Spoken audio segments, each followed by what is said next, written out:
And so I remember asking my mom, like, Mom, where was my dad, right? Next slide, please.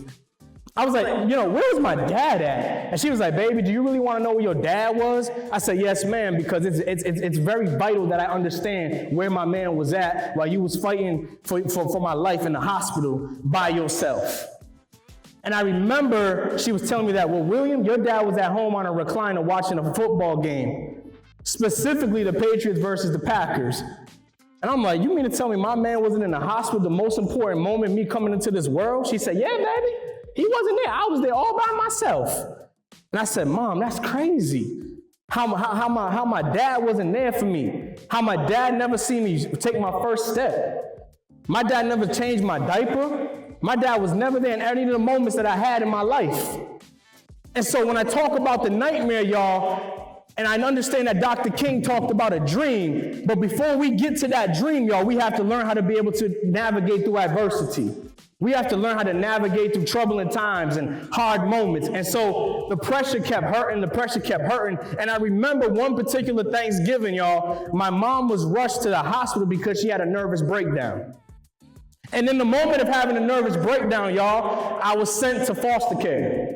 And when I was in foster care, y'all, I was dealing with so many different things. And for the first time in my life, I remember going to a Caucasian home.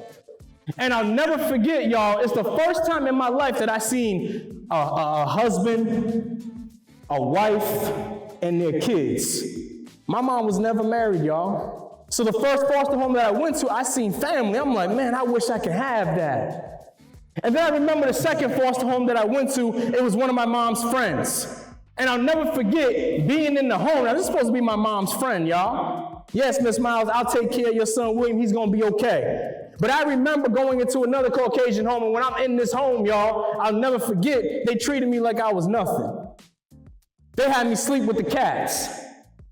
They had me sleep in cat urine. They said, you deserve to be there. I'll never forget it, y'all. Remember, before you can have the dream, you must go through the nightmare first. And so as I'm there, y'all, I remember the third home that I went to. I'll never forget it. We're going up this hill, y'all, and I had my DCYF caseworker with me, and I'll never forget, y'all, going up to the street, bunch of broken glass everywhere. And I remember going up the spiral stairs, y'all, and the stairs was longer than usual. I'm like, this stair is pretty long. Look like we ain't gonna get here until 2023. Crazy, right? And I remember walking up these stairs, and the lady opens up the door, and the lady says, oh, you're William.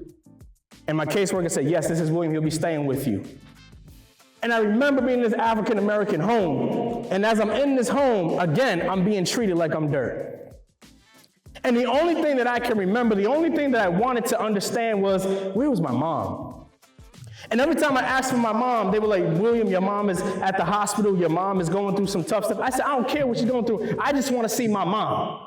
The person who brought me into this world. The person that was willing to sacrifice everything. The person that when we was in hard times, when we didn't have no heat, when we didn't have no electricity, those moments to where when she was by herself and she said, baby, I know the heat's off, but here's 3 blankets and I'll freeze. Those moments to where she walked miles and miles to the corner store, not even to get Frosted Flakes.